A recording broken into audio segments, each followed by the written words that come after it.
Hello friends, welcome back to my channel knowledge building solar. तो जैसा कि हम अपने सोलर पावर प्लांट प्रोजेक्ट को पीवीसोल सॉफ्टवेयर में डिजाइन करते हुए आ रहे हैं। तो पिछली वीडियो में जैसे हमने मॉड्यूल कॉन्फ़िगरेशन वाला ऑप्शन सीखा था, उसमें हमने अपने मॉड्यूल को कैसे माउंट करना है, different type of module mounting के ऑप्शन सीखे थे। हम अलग अलग ऑप्शन से अपने मॉड्यूल को कैसे माउंट कर सकते हैं अपने प्रोजेक्ट एरिया में, चाहे वो रूफटॉप हो या ग्राउंड माउंटेड हो, और अकॉर्डिंग टू एरिया हमें कौन सा ऑप्शन चूज करना चाहिए पीवीसोल सॉफ्टवेयर में अपने प्रोजेक्ट को डिजाइन करते समय, और वो कितना इजी ऑप्शन है हमारे पीवीसोल सॉफ्टवेयर में इन्वर्टर सेलेक्ट करने के लिए। तो आज का जो हमारा नेक्स्ट ऑप्शन है अपने प्रोजेक्ट को पीवीसोल सॉफ्टवेयर में डिजाइन करने का, वो है केबल का ऑप्शन। तो आज मैं दो ऑप्शन यहाँ पर क्लियर करूंगा आज की वीडियो में। एक है केबल का ऑप्शन, देन उसमें जो इंक्लूड हमारा मॉड्यूल डिग्रेडेशन का ऑप्शन है, देन उसके बाद उसमें प्लान एंड पार्ट्स लिस्ट का ऑप्शन है। वो सारी चीज़ें इस आज की वीडियो में कवर होगी। तो वीडियो को लास्ट एंड तक देखिएगा, और चैनल में नए हो तो चैनल को सब्सक्राइब कीजिएगा। तो आइए स्टार्ट करते हैं। तो दोस्तों, मैंने यहाँ पर पीवीसोल प्रीमियम सॉफ्टवेयर ऑन कर लिया है, और आप अपने प्रोजेक्ट को रिसेंट प्रोजेक्ट से, जैसे कि मैं अपनी पिछली वीडियोस में भी बता चुका हूँ, या जिस प्रोजेक्ट को आप लास्ट टाइम डिज़ाइन कर रहे थे वो प्रोजेक्ट आपका रिसेंट प्रोजेक्ट्स में शो करता है। तो यहाँ से आपने जो अपने प्रोजेक्ट को नेम दिया था प्रोजेक्ट डेटा के टैब में, तो यहाँ से आपने उसको सेलेक्ट करना है। तो मेरा यहाँ पर solar grid connected 1 project name था, जिसको मैं अपने सारे ट्यूटोरियल पार्ट में सोलर प्रोजेक्ट को डिज़ाइन करते हुए स्टेप बाय स्टेप बता रहा हूँ। और यहाँ पर अपने प्रोजेक्ट को लोड कर देना है। तो प्रोजेक्ट लोड करने के बाद आपका प्रोजेक्ट डेटा में यहाँ पर प्रोजेक्ट ओपन होकर आ रहा है। देन उसके बाद सिस्टम, क्लाइमेट एंड ग्रिड। तो जैसा कि मैं अभी बता रहा था कि मैंने अपना 3D डिज़ाइन कम्प्लीटली यहाँ पर कर दिया है। देन हमने 3D डिज़ाइन के बाद अपने मॉड्यूल्स में इन्वर्टर सेलेक्ट करने के बाद हमने डेटा को अडॉप्ट कर लिया था। देन हम पीवीसोल सॉफ्टवेयर के होम पेज में आ चुके थे। तो पीवीसोल सॉफ्टवेयर के होम पेज में आने के बाद हमारे पास 3D डिज़ाइन के बाद अपने प्रोजेक्ट के लिए आगे जो नेक्स्ट स्टेप करना है वो है केबल्स का ऑप्शन। तो केबल्स के ऑप्शन जैसे आप देख रहे होंगे, 3D डिज़ाइन के बाद यहाँ पर केबल का ऑप्शन आ रहा है। लेकिन केबल के ऑप्शन से पहले जैसे ही हम अपने डेटा को वहाँ से अडॉप्ट कर लेंगे, अडॉप्ट करने के बाद हमारे पास यहाँ पर कुछ पैरामीटर शो करने लगेंगे। यहाँ पर डाउन एरिया में यहाँ पर हमारा शो कर रहा है नंबर ऑफ कवर्ड एरिया 1 है, और नंबर ऑफ PV मॉड्यूल्स हमारे 168 थे 50 किलोवाट के लिए। देन नंबर ऑफ इन्वर्टर हमारे पास 1 था, क्योंकि मैंने एक 50 किलोवाट का इन्वर्टर सेलेक्ट किया था। देन हमारा number of inverter 1 he select होगा। देन PV जनरेटेड आउटपुट ये हमारी 51.4 किलोवाट पीक।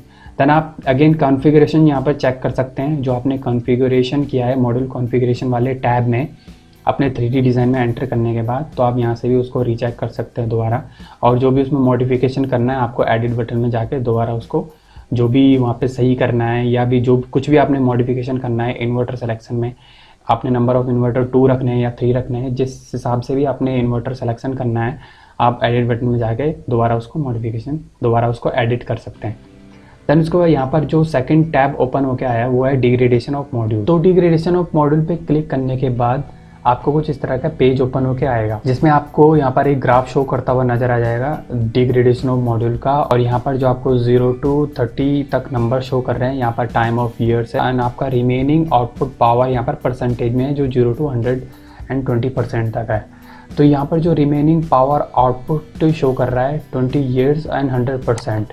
और आपका डिग्रेडेशन ऑफ मॉड्यूल के 2 टाइप है, लीनियर स्ट्रेट लाइन में जो आपका मॉड्यूल का डिग्रेडेशन शो करेगा ग्राफ में, वो लीनियर यहाँ पर अभी लीनियर में सेलेक्ट हुआ है तो स्ट्रेट लाइन में शो कर रहा है। अगर आप एक्सपोनेंशियल पे सेलेक्ट करेंगे तो आपको कुछ कर्व टाइप में यहाँ पर डिग्रेडेशन शो करेगा मॉड्यूल का ग्राफ में, इस ग्राफ में। देन यहाँ पर जो इम्पोर्टेंट पॉइंट है वो इस सेकेंड वाला, यहाँ पर जो remaining power output after this years, और आपकी कितनी % आपकी पावर आउटपुट रहती है किसी पर्टिकुलर ईयर के बाद, तो वो वैल्यू यहाँ पर आपने पुटअप करनी है। तो वैल्यू आपको वो कहाँ से मिलेगी? आप अपने प्रोजेक्ट के अकॉर्डिंग जो आप मॉड्यूल परचेज कर रहे हैं या परचेज करने वाले हैं, तो आप उस मॉड्यूल की डेटा शीट और वारंटी गारंटी और परफॉर्मेंस सर्टिफिकेट जो भी आपको मिलता है, तो वहाँ पर क्लियरली डेटा शीट में शो करता है आपका degradation of module percentage per annum या पर ईयर, या आपको किसी एक पर्टिकुलर ईयर्स के बाद पावर आउटपुट का डिग्रेडेशन वहाँ पे शो करता है। तो जैसे मैं पीवीसोल सॉफ्टवेयर में मैंने जो मॉड्यूल सेलेक्ट किए थे वो REC ट्विन पीक के मॉड्यूल सेलेक्ट किए थे 300 वाट पीक के। तो 300 watt peak REC twin peak के मॉड्यूल की मैंने डेटा शीट डाउनलोड करके रखी हुई है। तो एक एग्जांपल के हिसाब से मैं आपको बता देता हूँ यहाँ पर किस हिसाब से आपको रिमेनिंग पावर आउटपुट टैप करनी है एक पर्टिकुलर ईयर्स के लिए, और कितना उसका टोटल डिग्रेडेशन हो रहा है, वो वैल्यू परसेंटेज में आपको कैसे शो करेगी, वो वैल्यू आपको डेटा शीट से कैसे मिलेगी, वो मैं आपको बता देता हूँ। तो मैंने जो मॉड्यूल सेलेक्ट किया था PVSol सॉफ्टवेयर में अपने प्रोजेक्ट को डिज़ाइन करते समय RSU 10 पीक का था, तो मैंने यहाँ पर उसके डेटा शीट को डाउनलोड किया। तो डेटा शीट के अकॉर्डिंग यहाँ पर शो कर रहा है वारंटी वाले टैब में। तो मेरे मॉड्यूल की यहाँ पर वारंटी शो कर रही है 10 years product warranty and 25 year linear power output warranty. 25 years तक लीनियर पावर आउटपुट वारंटी का मतलब जो मेरी परफॉर्मेंस है PV मॉड्यूल्स की वो 25 ईयर्स तक की है। और ब्रैकेट में यहाँ पर लिखा है max degradation in performance of 0.7%। Means जो मेरे मॉड्यूल का डिग्रेडेशन होगा मैक्सिमम 0.7% पर ईयर होगा। एंड जो मेरी पावर आउटपुट वारंटी है वो 25 ईयर्स तक की है। तो मैं PVSol सॉफ्टवेयर में चले जाता हूँ। देन PVSol सॉफ्टवेयर में आपको सॉफ्टवेयर में यहाँ पर remaining output power after 25 year कर देंगे, क्योंकि आपके 25 ईयर्स तक की मॉड्यूल की वारंटी होती है। देन आपको 25 ईयर्स की वैल्यू यहाँ पर पुटअप कर देंगे। देन उसके बाद यहाँ पर जो 100% है आपका इस मॉड्यूल में शो कर रहा था 0.7% पर एनम। तो 0.7% पर एनम, तो 0.7 इंटू 25 दैट इज 17.5। तो 100 माइनस 17.5 आपका आ जाएगा 82.5। तो आपकी जो पावर आउटपुट रहेगी आफ्टर 25 ईयर्स वो 82.5% रहेगी। तो जो आपको ग्राफ शो करेगा डिग्रेडेशन ऑफ मॉड्यूल का वो इस तरह से कुछ यहाँ पर शो करने लग गया है। आपका लीनियर स्ट्रेट लाइन जो यहाँ पर डिग्रेडेशन शो कर रहा है आपका 25 ईयर्स तक। तो ये जो पॉइंट्स यहाँ पर शो कर रहे हैं वो पर ईयर के पॉइंट है डिग्रेडेशन के। आपको जो 0.7% के अकॉर्डिंग जो मैंने कैलकुलेट करके यहाँ पर वैल्यू डाली है 82.5, तो उसके अकॉर्डिंग यहाँ पर ग्राफ शो कर रहा है। और 25 ईयर्स से पहले मेरा जो मॉड्यूल है वो 82.5% से ज़्यादा मेरे को पावर आउटपुट देगा। बट डेटा शीट में आपने देखा होगा ये मैक्सिमम आपकी 0.7% जो वैल्यू थी वो मैक्सिमम वैल्यू थी डिग्रेडेशन की। आपका जरूरी नहीं है पर ईयर 0.7% ही हो, 0.6 भी होता है, 0.6 भी हो सकता है, 0.6.5 भी हो सकता है, 0.5% भी होता है। वो डिपेंड करता है आपके एनवायरनमेंट कंडीशन के अकॉर्डिंग। आपका वहाँ पर एनवायरमेंटली क्या कंडीशन है, क्या वहाँ पर टेम्परेचर का डेटा है और विंड वेलोसिटी कितनी है, और इरेडिएशन डेटा जो सबसे इम्पॉर्टेंट है वो वहाँ पर उस पर्टिकुलर साइट में जहाँ पे आपने प्रोजेक्ट को इंस्टॉल करना है वहाँ पर कितना शो कर रहा है आपका डेटा। तो ये सारी चीज़ें जब STC कंडीशन के बाहर होती है तो मॉड्यूल डिग्रेड होने के ज़्यादा चांस होते हैं। देन उसके बाद नेक्स्ट स्टेप हमारा केबल्स का। क्या जो भी आपने अभी तक प्रोसेस की है तो आपने यहाँ पर ये डेटा पुटअप करने के बाद और जो भी आपने आगे प्रोसेस की है आपने अपने डेटा को सेव कर देना है Ctrl+S की प्रेस करने के बाद। तो Ctrl+S मैंने अपने डेटा को सेव कर रखा है। तो आपने सेव करने के बाद यहाँ पर केबल्स वाला जो ऑप्शन है जो हमारा नेक्स्ट स्टेप है अपने प्रोजेक्ट डिज़ाइन करने के लिए, आपने केबल वाले ऑप्शन पे क्लिक कर देना है।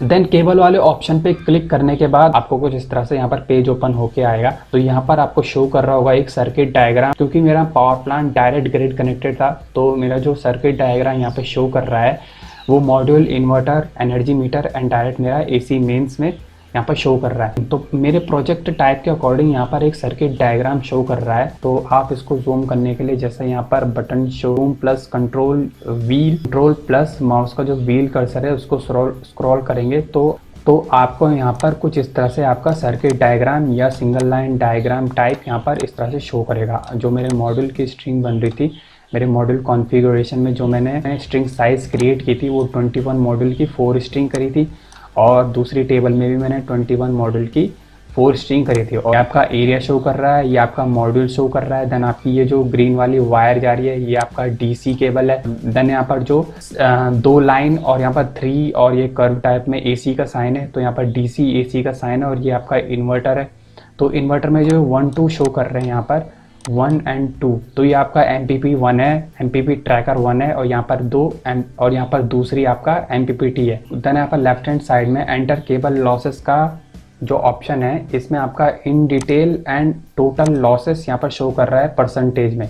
तो हम यहाँ पर अपने 2 टाइप से अपने केबल लॉस को परसेंटेज में उसकी वैल्यू को पुटअप कर सकते हैं। कुल मिलाकर हमारा यहाँ पर cable length, cable size, AC cable, DC cable दोनों को मिलाकर हमारे पास ओवरऑल जो टोटल लॉसेस हो रहे हैं परसेंटेज में। लॉस यहाँ पर पावर का है, कितने परसेंटेज आपका पावर लॉस हो रहा है। और जो फर्स्ट वाला ऑप्शन है हमारा इन डिटेल वाला ऑप्शन, तो इन डिटेल वाले ऑप्शन में क्लिक करने के बाद आपको कुछ यहाँ पर ऑप्शन ओपन होके आ जाएंगे। जैसे यहाँ पर एक ऑप्शन ओपन हो गया है AC केबल RPI 50A, ये जो हमारा इन्वर्टर है 50 किलोवाट का, यहाँ पर दिखा रहा है from meter to inverter 1 way, inverter to energy meter की हमारे पास जो वायर लेंथ है उसको यहाँ पर डिफाइन करना है। फॉर एग्जांपल मेरा 50 मीटर का डिस्टेंस है इन्वर्टर और किलोवाट आवर मीटर के बीच का डिस्टेंस, और मेरे पास जो वायर जाएगी इन्वर्टर और किलो वो जाएगी, मैं यहाँ पर सेलेक्ट कर देता हूँ 35 स्क्वायर mm और 50 किलोवाट के लिए ये हमारी एसी केबल वायर होगी 35 स्क्वायर mm। जो भी आपने वायर सेलेक्ट की है अपने प्रोजेक्ट के अकॉर्डिंग, कॉपर के या एल्यूमिनियम की 3 कोर वायर, 4 या 4 कोर या 3.5 कोर, जो भी आपने सेलेक्ट की है अपनी एसी वायर। यहाँ पर मैं सिर्फ एक एग्जांपल के हिसाब से बता रहा हूँ। तो मेरे एग्जांपल के अकॉर्डिंग मैंने जैसे 50 मीटर का वायर यहाँ पर एसी वायर सेलेक्ट किया है। तो मेरा 50 किलोवाट का पावर प्रोजेक्ट है। तो मैं 50 किलोवाट का जैसे पावर प्लांट डिज़ाइन कर रहा था, तो मैंने 35 स्क्वायर mm की एसी केबल ली है और ये कॉपर का कंडक्टर मैंने यूज़ किया यहाँ पर। तो मेरा जो लॉस यहाँ पर शो कर रहा है वो 0.26% लॉस शो कर रहा है 50 मीटर वायर लेंथ के अकॉर्डिंग। देन सेकंड ऑप्शन यहाँ पर circuit symbol integrated in the inverter. मतलब आपने जो इन्वर्टर में जो आपने इन्वर्टर सेलेक्ट किया है या ये वाला जो आपका इन्वर्टर का साइन है, अगर इसमें आपने कोई सर्किट सिंबल अटैच करना है, सर्किट सिंबल यानी मैं आपको डायरेक्टली यहाँ पर बता देता हूँ। तो ऐड वाले ऑप्शन में, ऐड वाला जो बटन है यहाँ पर, आपने इसमें क्लिक करना है। यहाँ पे क्लिक करने के बाद कुछ सर्किट सिंबल ओपन होकर आ जाएंगे, जैसे यहाँ पर फ्यूज़, NH फ्यूज़, ग्राउंडिंग। तो यहाँ पर बहुत सारे सर्किट सिंबल टूल है जो आपको इन्वर्टर से के साथ अटैच करने को बोल रहा है। तो मैंने फ्यूज़ का एक सिंबल ऐड किया यहाँ पे। तो ऐड पे क्लिक करने के बाद मैं क्लोज कर दूंगा इसको। तो यहाँ पर आप देखेंगे जो मेरा सर्किट डायग्राम था, तो यहाँ पर ये वाला पोर्शन आप देखेंगे, यहाँ पर कुछ फ्यूज़ का ऑप्शन अटैच हो गया मेरे इन्वर्टर के साथ। तो जैसे मैंने यहाँ पर फ्यूज़ का सिंबल यहाँ पर सेलेक्ट किया था, उसी टाइप से मैंने एग्जांपल के तौर पर बताया कि उसी टाइप से। तो अगर आप इस सिंबल को जो मैंने यहाँ पर अटैच किया है, अगर आपने इसको रिमूव करना है अपने सिंगल लाइन डायग्राम से, तो यहाँ पर जो क्रॉस वाला रेड बटन है, आपने इसमें डायरेक्टली क्लिक करना है। तो आपका जो सिंगल लाइन डायग्राम था पहले से, जैसे पहले शो कर रहा था, वो वैसे ही शो करने लग जाएगा। देन उसके बाद सर्किट सिंबल आफ्टर इन्वर्टर। तो आफ्टर इन्वर्टर मीन्स इन्वर्टर के बाद आप जो सर्किट सिंबल यहाँ पे लगाना चाह रहे हैं, जैसे, तो फिर से मैं ऐड वाले बटन पे क्लिक करूँगा। ऐड वाले बटन पे क्लिक करने के बाद यहाँ पर फिर से वही आपको डायग्राम ओपन होकर आ जाएगा। तो यहाँ पर कुछ और सिंबल हमें देखने को मिल रहे हैं जो हमें पहले वाले ऑप्शन में देखने को नहीं मिल रहे थे। तो आप यहाँ से भी सेलेक्ट करके अपने प्रोजेक्ट डिज़ाइन के अकॉर्डिंग जिस हिसाब से भी आप सिंबल सेलेक्ट करेंगे वो यहाँ पर ऑटोमेटिकली अटैच हो जाएंगे। देन यहाँ पर नेक्स्ट है DC टोपोलॉजी पर MPP ट्रैकर। तो सेलेक्ट MPP ट्रैकर। दो हमारे पास इन्वर्टर में, जैसे अभी मैंने बताया था, यहाँ पर 2 MPP हमारी सेलेक्ट हुई थी, MPP1 एंड MPP2। तो MPPT1 में हमारे पास नंबर ऑफ PV एरे जो हमारी स्ट्रिंग यहाँ पर MPP1 में जा रही थी वो 4 नंबर ऑफ स्ट्रिंग थी and maximum number of input पर MPP ट्रैकर हमारे पास 12 थे। तो नेक्स्ट ऑप्शन है कनेक्टिंग स्ट्रिंग बाय यूजिंग। तो यहाँ पर जो नन वाले ऑप्शन में अगर मैं क्लिक करूँगा तो यहाँ पर कुछ इस तरह से 3 ऑप्शन और ओपन होकर आ जाएंगे। तो जैसे हमारी MPPT फर्स्ट में 4 स्ट्रिंग जा रही है 21 मॉड्यूल्स की, एंड सेकंड स्ट्रिंग में भी हमारे पास 4 स्ट्रिंग जा रही है 21 मॉड्यूल्स की। तो 4 स्ट्रिंग के बाद अगर हम कोई सर्च प्रोटेक्शन डिवाइस को कनेक्ट करना चाहते हैं इन अपने MPPT, अपने इन्वर्टर की MPPT से पहले, जैसे यहाँ पर शो कर रहा है GCB। तो GCB mean generator circuit breaker. तो जनरेटर सर्किट ब्रेकर, अगर आप यहाँ पर कोई जनरेटर सर्किट ब्रेकर मीन्स वही आपका DCDB या आपका जंक्शन बॉक्सेस जो होते हैं, उसमें वैसे तो ऑलरेडी SPD और फ्यूजेस या MCBs लगे होते हैं, तो वैसे यहाँ पर उनको सेलेक्ट करने की ज़रूरत नहीं है। तो अभी मैं यहाँ पर कनेक्टिंग स्ट्रिंग बाय यूजिंग यहाँ पर नन ही सेलेक्ट करके रख देता हूँ। एक और चीज़ इसमें यहाँ पर देखने का है, जो आपका कलर कोडिंग के हिसाब से वायर केबल दे रखी है। तो यहाँ पे जो AC केबल आप देख रहे होंगे, इस साइड, ये वाला साइड जो है आपका ब्राउन कलर में जो शो कर रहा है, तो ब्राउन कलर के हिसाब से, जैसे यहाँ पे ब्राउन कलर है तो यहाँ पे भी ब्राउन कलर। तो इस साइड का जो पोर्शन है आपका वो ये साइड है, AC केबल और इन्वर्टर फीड इन मीटर। तो फीड इन मीटर की जो वायर यहाँ पे शो कर रही है वो इस साइड से यहाँ पे शो कर रहा है। देन उसके बाद यहाँ पर जो ग्रीन कलर का है, तो ग्रीन कलर का आपको DC साइड यानी कि जो स्ट्रिंग केबल आ रही है इन्वर्टर तक। तो आप इनके सर्किट डायग्राम में जो कलर कॉम्बिनेशन दे रखे हैं उन इस हिसाब से भी अपने प्रोजेक्ट को डिज़ाइन कर सकते हैं। इससे आपको आइडिया रहेगा कि आप किस साइड से, मींस DC हो या जंक्शन बॉक्स के बाद हो या इन्वर्टर के बाद या आपका एनर्जी मीटर के बाद या नेट मीटर के बाद आप जो भी डिज़ाइन कर रहे हो, मैं अभी किस साइड से मैं अपना वायर साइज़, किस पर्टिकुलर पोर्शन में अपने वायर साइज़ का कैलकुलेशन कर रहा हूँ, आप यहाँ से भी उसको ईजिली सेलेक्ट कर सकते हैं। तो फिलहाल मैं अपने प्रोजेक्ट को डिज़ाइन करते हुए यहाँ पर टोटल लॉसेस वाले टैब को सेलेक्ट कर देता हूँ और मैं यहाँ पर पुटअप कर देता हूँ अपना 2.5% मेरा टोटल लॉस हो गया। DC और AC पावर 2.5% मेरा लॉस हो गया। ये मैं एग्जांपल के तौर पे बता देता हूँ, देन आगे हम प्रोसेस करते हैं। यहाँ से फिर मैं आगे वाले ऑप्शन जो मेरा है प्लान एंड पार्ट्स लिस्ट, उसमें डायरेक्टली क्लिक कर देता हूँ। तो प्लान एंड पार्ट लिस्ट में क्लिक करने के बाद आपको कुछ इस तरह का पेज ओपन होगा, जिसमें आपका लेफ्ट हैंड साइड में circuit diagram, dimension, plan and part list का नेम आएगा। तो अभी मेरा जैसे पार्ट्स लिस्ट में क्लिक हो रखा है, तो यहाँ पर 1 से लेकर 5 तक मेरे जो सिंगल लाइट डायग्राम और जो भी मैंने अभी सेलेक्टेड कर रखे हैं अपने ग्रिड कनेक्टेड सोलर प्रोजेक्ट में जो पार्ट्स हैं, पार्ट्स मीन्स जैसे आपके PV मॉड्यूल्स, जो मेरा REC सोलर का मैंने लिया है, और उसका मॉडल नंबर और उसकी क्वांटिटी, यूनिट और विजिबल आपको रखना है सिंगल लाइन डायग्राम पे। तो यहाँ पर अगर विजिबल आपको शो करना है तो टिक करना है, वरना इसको आपको अनटिक करके रख देना है।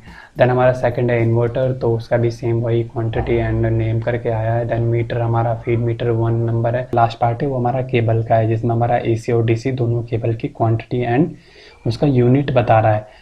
और अगर आपको कोई नया आइटम ऐड करना है यहाँ पर, जैसे हमारा DC-DB कनेक्ट होता है सोलर प्लांट में, और कोई जंक्शन बॉक्सेस होता है, या कोई सर्किट ब्रेकर होता है, या AC-DB कनेक्ट होता है, बहुत सारी चीज़ें, छोटी छोटी चीज़ें यहाँ पर कनेक्ट होती है। तो आप न्यू आइटम में क्लिक करने के बाद उसका नेम यहाँ पर पुटअप करके उसकी क्वांटिटी और जो भी यहाँ पर पैरामीटर दे रखे हैं वो सारे फिल करके आप अपने सिंगल लाइन डायग्राम में भी ऐड कर सकते हैं। तो दोस्तों आज की वीडियो में इतना ही। अब हमारा जो नेक्स्ट ऑप्शन है अपना सोलर पावर प्लांट डिज़ाइन करने के लिए PVSol सॉफ्टवेयर में, तो वो हमारा है अब फाइनेंशियल एनालिसिस।